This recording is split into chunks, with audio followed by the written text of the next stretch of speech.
Hey guys, welcome back. आज हमारा topic रहेगा precipitation titration.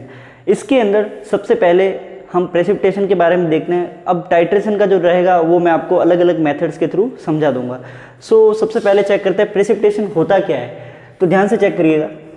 When two salts react with each other to form an insoluble salt। देखो, जब दो salt एक दूसरे से रिएक्ट करेंगे तब क्या होगा। देखो, सॉल्ट ही बनेगा क्योंकि आयन जो है वो इंटरचेंज होंगे।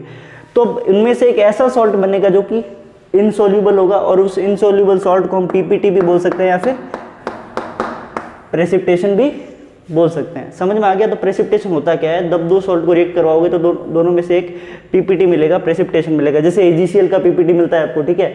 तो यहां से मैं स्टार्ट करता हूं। प्रेसिपिटेशन टाइट्रेशन का पहला मेथड क्या रहेगा जो कि काफी ज्यादा इंपॉर्टेंट है, वो आपका रहेगा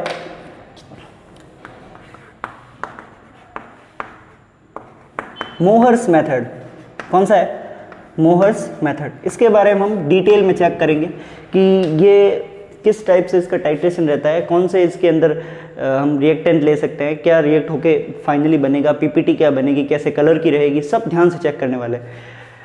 अब मोहर्स मेथड के अंदर सबसे पहली चीज हम लेने क्या वाले हैं ताकि आगे रिएक्शन चेक कर सके।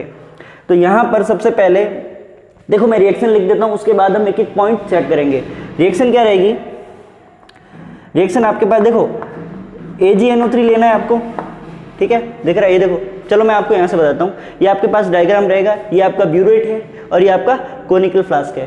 कोनिकल फ्लास्क के अंदर NaCl का सोल्यूशन लेना है और ब्यूरेट के अंदर AgNO3 का सोल्यूशन लेना है। और साथ ही में आपको एक इंडिकेटर लेना है जिसका नाम क्या है? पोटेशियम क्रोमेट, जिसका 5% ही यूज करना है, ठीक है। तो इस ब्यूरेट में से AgNO3 का सोल्यूशन नीचे जाएगा ड्रॉप बाय ड्रॉप। क्लियर है? तब क्या होगा, ध्यान से चेक करना। तो यहां से आपने AgNO3 लिया है, वो किससे रिएक्ट करेगा? NaCl से, ठीक है। और इधर आप इंडिकेटर लिख सकते हो K2CrO4 और इसका 5%। नाम इसका मैंने बता दिया है, पोटेशियम क्रोमेट, डाइक्रोमेट नहीं लेना है। और अब क्या बनेगा? AgCl। देखो ध्यान से, ये Ag+ आयन NO3- आयन में ब्रेक होगा और ये Na+ और Cl- में। तो ये Ag+ किसके पास जाएगा? Cl- के। तो AgCl बना, प्लस ये NaCl जो है वो ब्रेक होकर क्या बनेगा? NaNO3। सोडियम नाइट्रेट और सिल्वर क्लोराइड। सिल्वर क्लोराइड जो है वो आपका क्या है? पीपीटी है, प्रेसिपिटेट है। ये यहाँ पे ये किस टाइप का प्रेसिपिटेट है? यहाँ पे आपके पास ये वाइट पीपीटी बनेगी। अब ये बनेगी कैसे? यानी कि AgCl सॉल्यूशन का वाइट प्रेसिपिटेशन बनेगा, वाइट प्रेसिपिटेट बनेगा। अब ये कैसे बनेगा वो मैं आपको अच्छे से बताता हूँ। करना क्या है, स्टार्टिंग में जब आपने ये सेटअप लिया है, ये ब्यूरेट है आपका, ये कोनिकल फ्लास्क है और ये इंडिकेटर डाला है। तो जब आप इस पिन को धीरे से थोड़ा सा लूज करोगे तो यहाँ से ड्रॉप बाय ड्रॉप इस कोनिकल फ्लास्क के अंदर AgNO3 का सोल्यूशन जाएगा, ठीक है। जब ड्रॉप बाय ड्रॉप जाएगा तो जब ये रिएक्शन होगी तब क्या होगा, ध्यान से चेक करना। और इस मेथड के थ्रू हम क्या चेक कर रहे हैं? हैलाइड आयन का एनालिसिस कर रहे हैं, ठीक है। लिख देता हूं,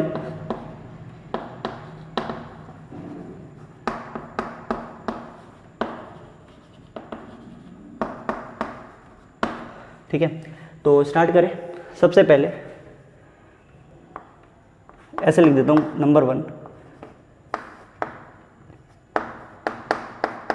we will determine the concentration of Cl- ion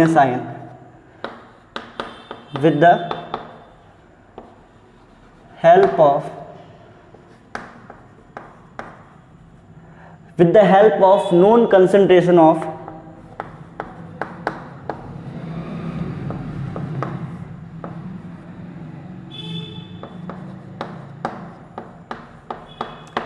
AgNO3 की नोन कंसंट्रेशन से हम क्या फाइंड करेंगे? हम Cl- आयन का कंसंट्रेशन को फाइंड करेंगे। अब देखो प्रोसेस के अंदर क्या रहेगा, मैं आपको यहां से समझाता हूं, फिर नेक्स्ट पॉइंट मैं आगे लिख दूंगा। देखो प्रोसेस के अंदर क्या होगा, यहां से ये Ag+ और NO3 माइनस में ब्रेक होगा, और ये Na+ और Cl माइनस आयन में ब्रेक होगा। इससे पहले एक और चीज बताता हूं साथ ही में, सॉल्यूशन का pH आपको क्या लेना है, न्यूट्रल। ध्यान रखना ये बात, आपको इस सॉल्यूशन का pH कैसा लेना है, न्यूट्रल लेना है। देखो जब ये आयन एक दूसरे से रिएक्ट करेंगे तो देखो यहाँ से क्या होगा, जैसे ये यहाँ से आयन जो है नीचे की तरफ जा रहा है ड्रॉप बाय ड्रॉप, ठीक है। जब रिएक्ट करेंगे तो AgCl का PPT बनेगा। यहाँ पे अगर मैं शो करूँ इस तरह से कि AgCl का वाइट PPT, AgCl का वाइट PPT जो है मेरे को मिल गया है, क्योंकि देखो जब रिएक्ट करेंगे तो आयन चेंज होंगे, इंटरचेंज होंगे और फाइनली सॉल्ट बनेंगे। मान लो यहाँ पर एक सॉल्ट बन गया AgCl जो कि वाइट PPT देगा, ठीक है। अब यहाँ पे जब ये AgCl का वाइट PPT बना है, इसका मीनिंग क्या हुआ, इसका मीनिंग ये हुआ कि यहाँ पे सेकेंड पॉइंट बताता हूँ, all the Cl minus ion will be consumed. यहाँ पर सारे के सारे Cl माइनस आयन जो है वो कंज्यूम्ड हो चुके हैं, मतलब रिएक्ट कर चुके हैं। ऐसा भी बोल दें कि Cl माइनस आयंस का कॉन्सेंट्रेशन जो है वो, यानी कि सांद्रता जो है वो खत्म हो चुकी है, ठीक है, कंप्लीटली। इसका मीनिंग ये हुआ कि Ag+ आयन तो है, अभी Ag+ आयन के कॉन्सेंट्रेशन तो रहेगा। अब आपको इससे मिला गया है, जब ये कंज्यूम हुआ तो आपको इससे क्या मिला है, वाइट PPT ऑफ AgCl। लेकिन आपके पास Ag+ तो आयन है, क्योंकि मैंने क्या बोला यहाँ पे Cl माइनस आयन कंज्यूम हो चुके हैं सारे के सारे, लेकिन Ag+ आयन है। अब ये Ag+ आयन क्या करेंगे,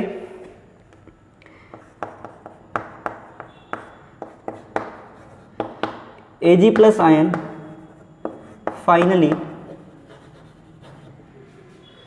अब Ag+ आयन क्या करेंगे, Ag+ आयन जो है वो फाइनली जो सॉल्यूशन मिला है आपका PPT जो मिली है उसका कलर को क्या कर देंगे, ये चेंज कर देंगे। कलर को चेंज करते हुए ये रेडिश ब्राउन में चेंज कर देंगे। Change the colour of PPT into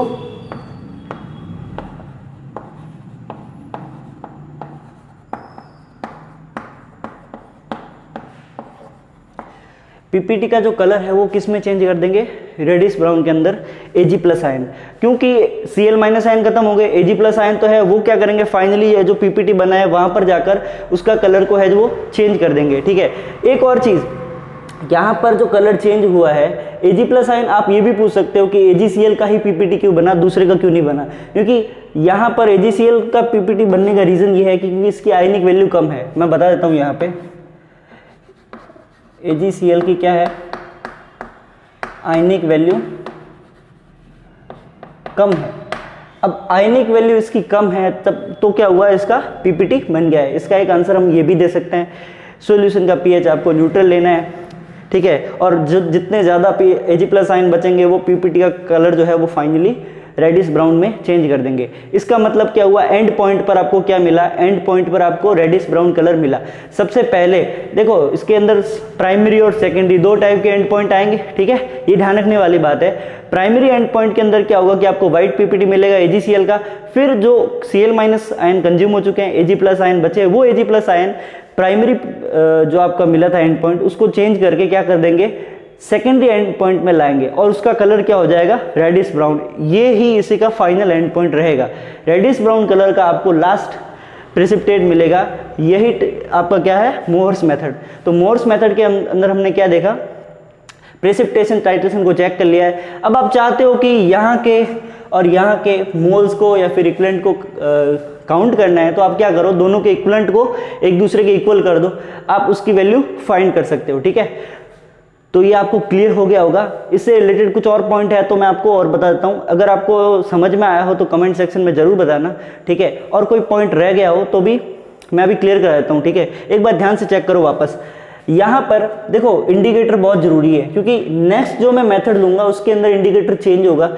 यहाँ पर भी इंडिकेटर ये है 5% लेना, जरूरी है, ठीक है। एक और चीज़ बताऊं, यहाँ पे Cl माइनस आयन का हुआ, आप कह रहे हो कि बाकी हैलाइड आयन का क्यों नहीं हुआ।